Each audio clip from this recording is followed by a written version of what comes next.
Well, good morning, everyone. We're going to go ahead and get started. I know it was a quick transition in between the keynote and your next session, but welcome. My name is Jessie Strenmon. I am here with the Rochester Area Chamber of Commerce.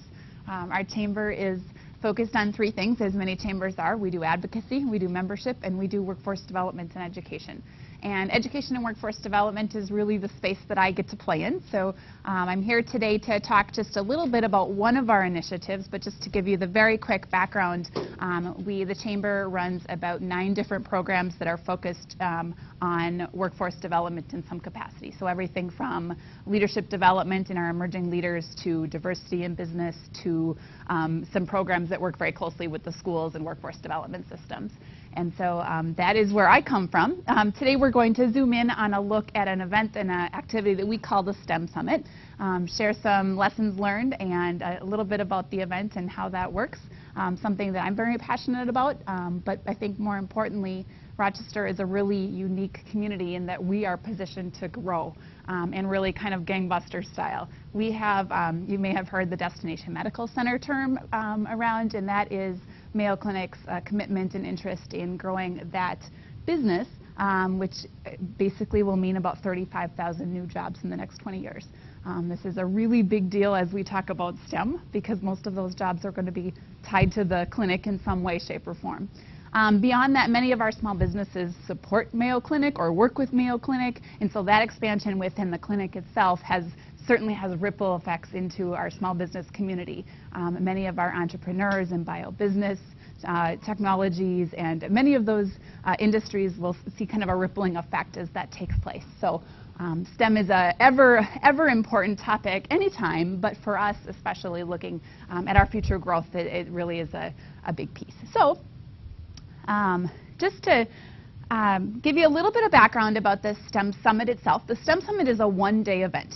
It is designed to spark an interest in a potential career or a potential field of study. It's not designed to impart skills. It's not designed to give students skills that they can, actually use in a career. It's designed to create excitement.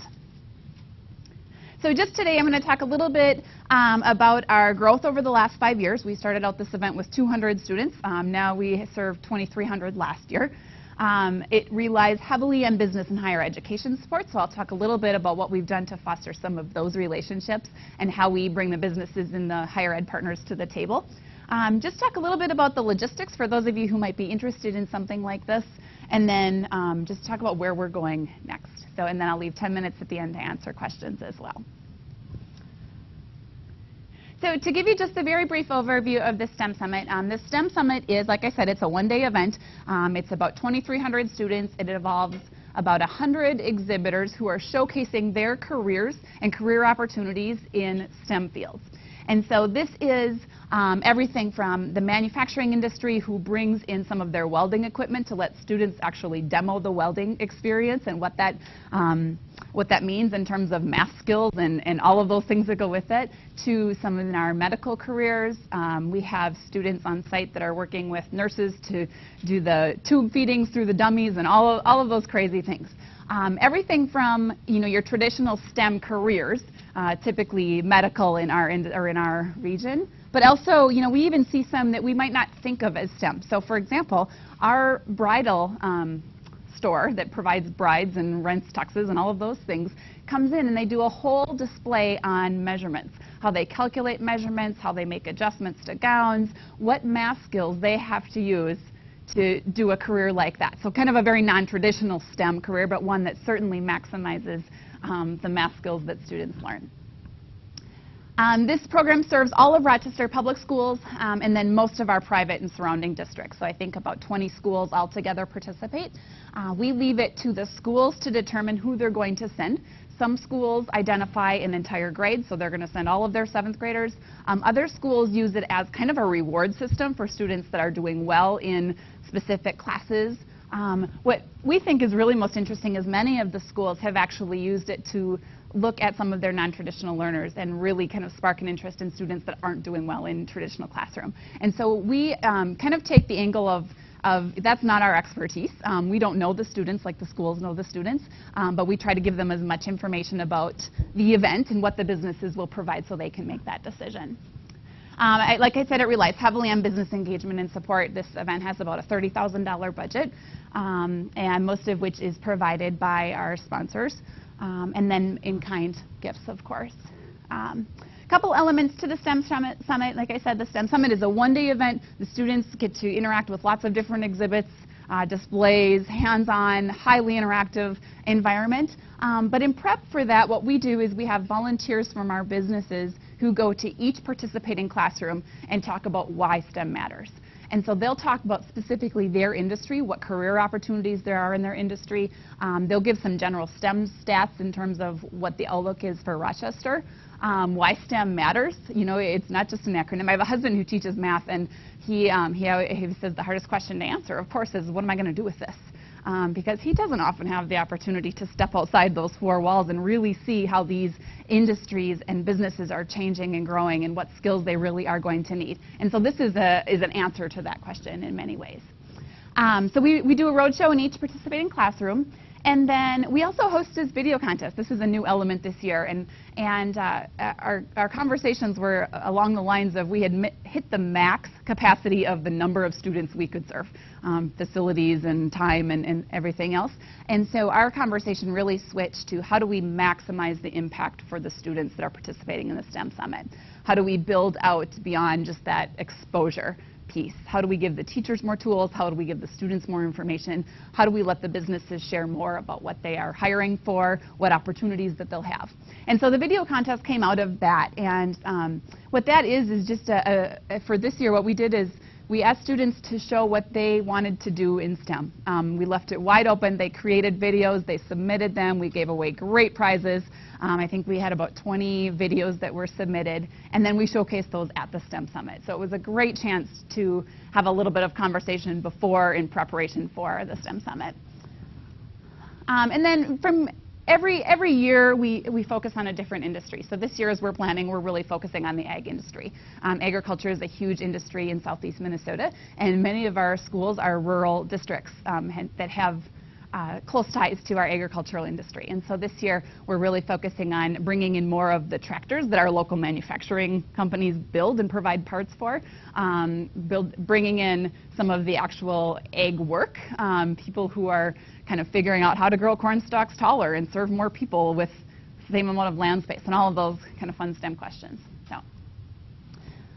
from the students' perspective, what they experience at this event is they will attend for about 3 hours, and they rotate among zones. So each zone has between 10 and 15 exhibitors. Each exhibitor is a business that's showcasing a career. And what we encourage the exhibitors to do is, one, have something highly interactive, and two, talk about the skills that students need to have to do those careers. And so they'll rotate among those 10 to 15 exhibitors in each zone. Every, I think, 20 minutes or so, they rotate to a new zone. One of the zones is an outdoor space, so we have the male one helicopter lands. They talk about how they disassemble the helicopter every year and reassemble it. We have a big tractor out there. One of our manufacturing plants provides many of the pieces that go into building those tractors. And so all kinds of different elements there. Police, fire, lots of outdoor spaces too. The students receive a passport that they take around to each zone. They have to get a certain number of stamps on each zone. So they don't have to visit every exhibit in every space, but they have to talk to a set number of people, which has been really a great way for us to kind of push that engagement, to let students have an in to go up and visit with these crazy adults. So that's just been really neat, a neat addition to the STEM Summit.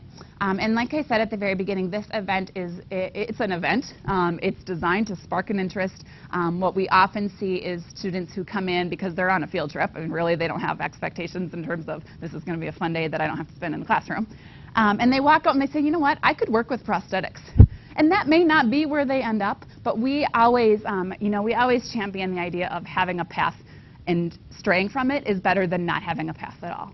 And so having students be able to see, to go into an event like the STEM Summit and see the Rochester Civic Theater, who has their person that does all of the lights show, coordination of all the lights and the sound and all of those technical elements, really show how they use math and science every single day in this very theatrical career, is just a really great chance to kind of bridge that gap. Make that connection. So I talked a little bit about the video contest. Again, we're really focused now on extending the student experience beyond the STEM Summit, so it's more than just an experience, or more than just a kind of one-time experience. A new piece that we added this year was a website that was designed to communicate with students and teachers. So one, it provided all the logistics, and if businesses wanted to promote something that they had going on, we could link it there. You can go and visit it. We can't visit it today because of the live streaming. But you'll see many of the videos that were submitted. You'll see kind of some of the logistics of the day. It really was designed to be a student piece. This is what our passport looks like. So they visit, each letter is a zone, or each color is a zone. They had to get 5 stamps in each one of those zones. The A only had 1. We have Kemp's Ice Cream is a local industry, and they do this amazing display of creating your own ice cream. And so students go through and actually mix their own ice cream. But while they're doing it, the beauty of it is the Kemp's staff stand behind and talk with the students about what they do every day. And so they talk about research and development and packaging and food safety and all of those things that go into creating this bucket of ice cream and getting it to your front door. And that takes up most of that time. So we let that be kind of the break time for students. Kind of a fun one. Let's see. I think one of the things I wanted to make sure to touch on is I mentioned this relies very heavily on business engagement. And I think one thing that we often hear at the Chamber is we need businesses to be part of our events. We need businesses to be part of our programs. How do I do that? And that, in Rochester is one reason that we have so much time and resources dedicated to our pillar of education and workforce development. It really is helping businesses translate what their needs are, what they're hiring for, what skills they need students to have, translate that in a way that educators and students and parents can hear it and do something with it. It also means that we have to help translate what is happening in the schools and how schools are building these skills so well, what they're doing and how businesses can plug in. So we give kind of a quick story of, we often get calls for things like presenters in classrooms and things like that, and try to fill as best we can. But one of our businesses shared a story that said, I called up the school district, and he worked for an engineering company. He said, I called up the school district, and I said, we want to volunteer. We want to plug in. We want to support the schools. We need students in engineering. We want to be part of this. And their response was, our volunteer opportunities are in the 3rd grade reading classrooms. You can come in and read to students. Well, great volunteer opportunity, but not engaging the skills of the engineers that were coming to the table. And so much of our role is, I like to say, kind of a matchmaking service in many ways, is helping schools better figure out how to plug businesses in a way that can make use of their skills and maximizes the student learning. Let's see. And then one also kind of highlight is we do an exclusive STEM reception during this event that is for any statewide partners that we have visiting, our leadership. We invite the mayor of Rochester, our superintendents, our higher ed leadership, and then our sponsors. And so it's kind of an intimate setting to really let those key stakeholders learn what's happening, learn about the impact, learn what's working, and see that their involvement really matters. So just kind of one more way to keep the business community connected and involved. I think more than anything, I would make the recommendation of if you're looking for business engagement, you have to look beyond just asking them for money. So how do you get them involved in the planning process of an event like this or any event that needs business engagement? Look to really build on their expertise and tap their expertise in the fields that they're in. And that's hard sometimes because businesses and sometimes programs or education systems operate very differently. But really bring them into the whole planning process, and they're much more apt to be willing to come to the table for other needs as well. Just to talk a few logistics, we always get questions about just kind of what this event looks like. We have 2,300 students coming in. They spend 3 hours in this event. It's organized chaos at its absolute best. We spend about 6 months planning this event. We have 2 full-time staff, not dedicated exclusively to this event, but that are available for this, coordinating this event. We accept registrations by schools only, so schools have to register their classroom or their group of students that they're bringing. We don't allow individual requests, and we actually get quite a few of those. And so what happens is we have somebody from a middle school who's not part of the group that's coming that has a parent that wants to bring them, and we just aren't set up to manage that. We're thinking about opening this up to kind of a business after hours, which is a chamber event that we do every month. It's a networking and a member-to-member type of event, and we're thinking about opening it up and turning it into that type of event that would allow that public interaction, but we haven't quite figured out the logistics of that yet. Our biggest issue is space. We have 2,300 people, and we have room for 2,200. So we don't have room for expansion, so that's just how we're set up to handle it. Schools are responsible for arranging the transportation. We actually pay for the transportation for Rochester Public Schools to participate through a grant that the school receives, and the grant coordinator works very closely on our planning committee. So we pay for the transportation, but they have to make all of the arrangements, and then the bus company sends us the bill at the end. Our outlying school districts, they have to eat that cost. So they typically spend the busing costs or arrange for transportation. That's something that we would like to expand and be able to offer in the near future, one of our goals. Schools pick up their kits the week before the summit, so every student gets a string backpack. They get a water bottle, they get a t-shirt, they get all kinds of handouts from the exhibitors. We put them all in a backpack, stuff them in advance, and then a school comes the week before and picks up their box, distributes it on the bus on the way to the summit, and that way we're not dealing with the logistics of trying to hand out everything as everybody's coming in. We do operate our STEM Summit in 2 different shifts, so we have a morning and an afternoon shift. In the middle, we do a complete reset, allow the exhibitors to grab lunch quickly, and then kind of reset their booths and change staff and all that fun stuff. We communicate all of the information in advance, of course. I talked a little bit about the zones and the passports and how that works. Our biggest challenge is often making sure that teachers are able to communicate the logistics to the students, so when they walk in the door, they know where they're going, what they're doing, and they get there seamlessly. Is usually the goal. And then we handle, the chamber handles all of the exhibitor registration and recruiting. We spend quite a bit of time helping exhibitors really kind of ramp up their exhibits. Really interesting thing that's happened this year is, or the last couple of years, is exhibitors have started to be a bit competitive in that they see Kemp's Ice Cream as doing this crazy cool thing. And then all of a sudden Krenlo brings in these huge welding operations that require a semi-truck to deliver them. And then you start to see these pockets of competition among the exhibitors. And that is really neat because that's taken the job of kind of us away from it, which is just great. It's really great to see. We often get calls from businesses that want to participate. They say, I don't know what I would do that it's interactive. I don't know what I would do. And so part of our job is to really help them think about what does it mean to be hands-on and interactive, and what can you do? For some businesses, they can bring in their equipment or they can bring in their demonstrations. Other businesses can't, and so they need to think a little bit differently about how they showcase both their career and their skills that they need. Just very quickly, I know you probably can't read this, and I'm happy to make it available, but in terms of evaluation, we do evaluation with exhibitors, students, and teachers. One of my favorite telling stats is the question that we ask of every student is, would you recommend STEM Summit next year to your friends? Which I think is the biggest measure. If they would recommend something to their friends, you've hit a home run. But we do a little bit more formal evaluation in terms of asking teachers how that has changed the behavior of their students. Have they heard, in terms of signing up for more STEM classes and considering STEM careers and working harder in their STEM classes?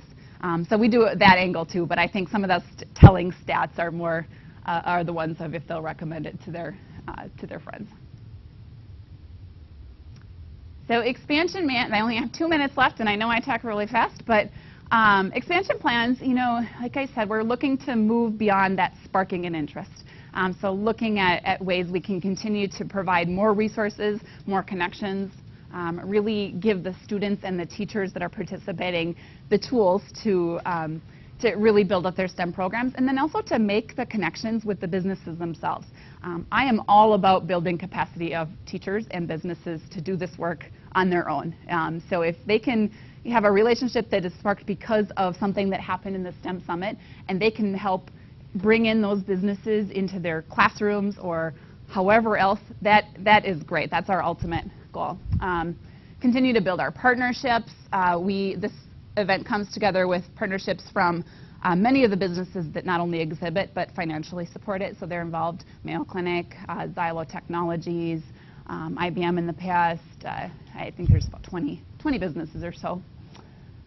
Continue to expand the summit and offer new exhibits, of course, and challenge every booth and exhibit to be interactive and engaging. And then as we continue to grow in numbers, of course, thinking about the safety and crisis plans in terms of having 2,300 students in one space. What does that mean in terms of being prepared to handle something that shouldn't happen? And then lastly, just we really have started working a lot more with some of our national partners and even our statewide partners in terms of sharing the lessons learned that we have experienced, but also looking to learn from them. How are businesses engaging with students? What's working? How are students really reacting to these demonstrations continually to improve this specific event that is part of a much bigger effort to connect education and business? So that was my very fast 20 minutes. We have about 10 minutes for questions if you have any. Good question. Typically middle school. We say 7th through 11th is appropriate. We work with the schools individually to best determine who should go, but I would say by and large our attendance is that 7th through 9th grade range. Yeah.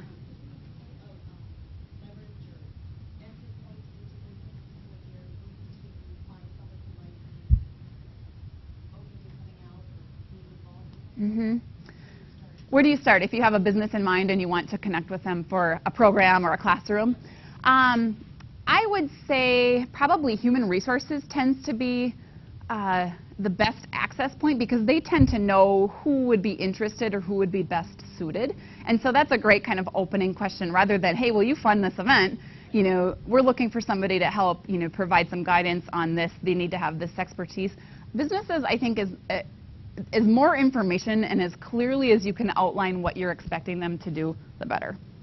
So if you don't know, human resources. Otherwise, we've had good success in looking at who is involved in our businesses and other education efforts.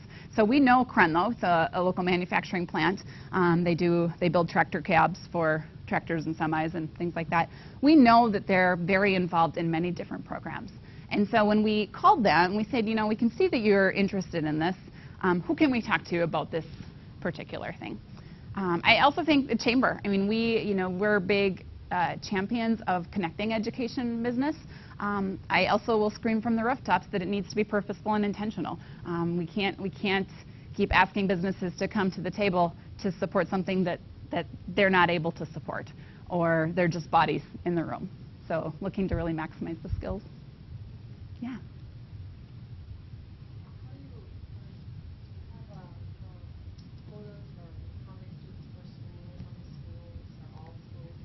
We do a first come, first serve, but we have worked with many of our schools to say, you can't send your whole middle school, so can you limit it in this way? So we do kind of a case-by-case basis. We know what our total number is. We know what the total number of students, in that age range is.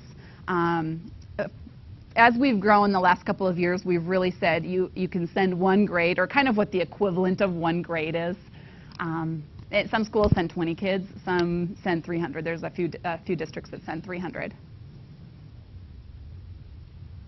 Yeah. Yep. Mm-hmm. Sure, that's a great question. And as we've grown, especially the last year, has been much topic of conversation. What we have done in the last 2 years is implement or develop a crisis plan.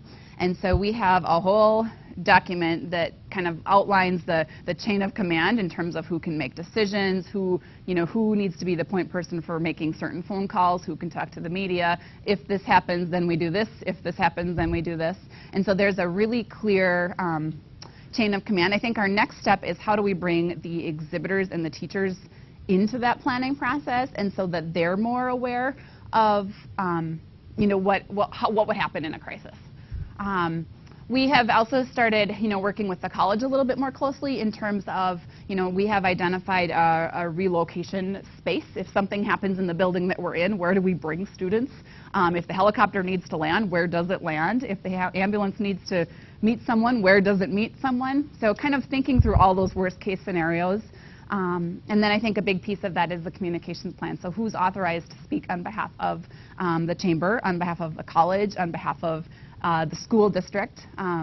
A big piece of that is we have involved in the STEM planning process at different levels the superintendents of the area schools, the college presidents and leadership. And so those that can help us think through those things and make decisions are at the table as we're developing. It's not perfect. We've grown, I think, faster than we ever intended to, but work in progress.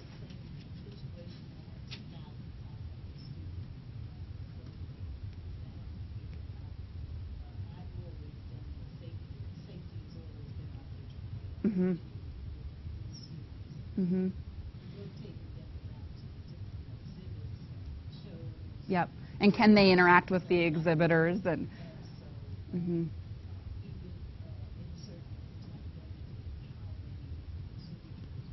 Yep. Yep.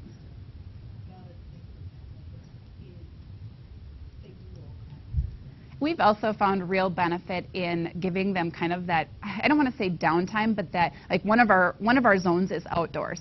And that is an enormous opportunity for them to just have some fresh air and be a little bit away from other people, weather permitting in November. It is a risk, but. And then our Kemp's ice cream zone, which seems like organized chaos, like I said, at its best, is really a great kind of downtime for them. So they go through the craziness of these zones. They hit that where they have to stand in line, get ice cream. It's kind of counterintuitive, I guess. And then they go back to the craziness. So, yeah. Have you found that you need a certain number of exhibitors per number of students?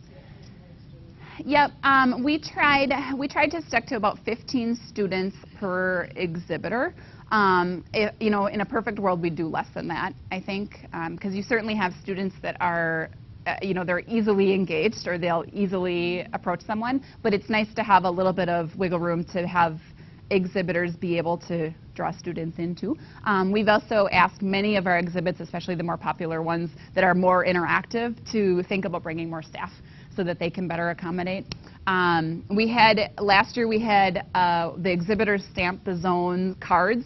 I think this year what we're going to do is try to have a volunteer or a staff that's doing that logistical piece, so it frees up the exhibitors to just engage with students. So some of those kind of nitpicky things to try to maximize that interaction space and time.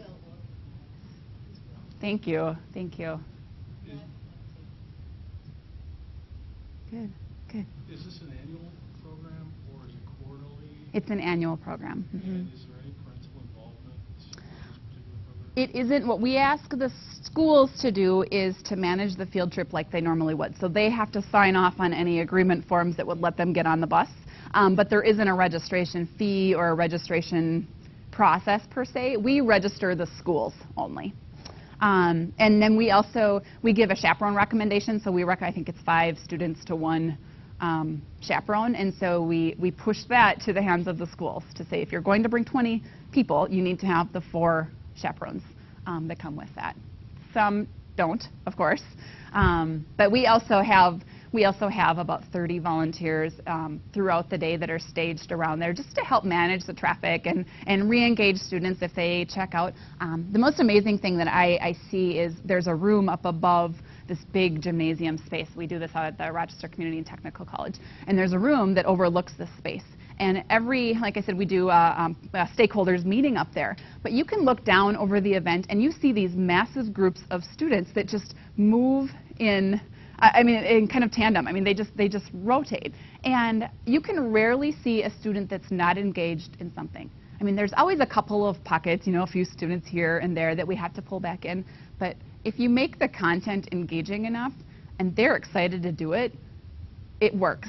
So that I think is the most telling thing for me, is when I can stand up above and look down and see there are 2,300 students in this room right now, and I can't see anybody who's disconnected. That's really exciting. Is Yeah. You mentioned moving beyond the sparking for someone you're trying to Yeah. mentoring or e-mentoring or Right, right. That's a great question. So one of the other efforts of the Chamber is called Workforce 2020, and that is a coalition of community leaders, business leaders, higher ed partners, K-12 partners, et cetera, et cetera, et cetera. And one of the efforts that we're undertaking is really to provide a better system to allow businesses to provide the supports that they can, so whether that be job shadowing or internships or speaking in a classroom or monetary support, any of those things, have a system that allows them to bring those things to the table and promote them in a way that says, hey, I could do this. It also allows the students and the teachers and the educators to navigate those opportunities. I'm getting the red flag, but I'll answer your question really quick. And so that's going to become a big part of the STEM Summit, is how do we help the attending students and teachers navigate what opportunities are there. But it also means that we need to spend some time bringing the businesses in and saying, I know you have 30 staff, and you can host an intern, and here's how you do it, and here's how you make it successful, and by the way, here's how you do it in a way that helps meet the standards that the school is setting forth for that student too. Sorry. Absolutely, yes, happy to. Thank you very much.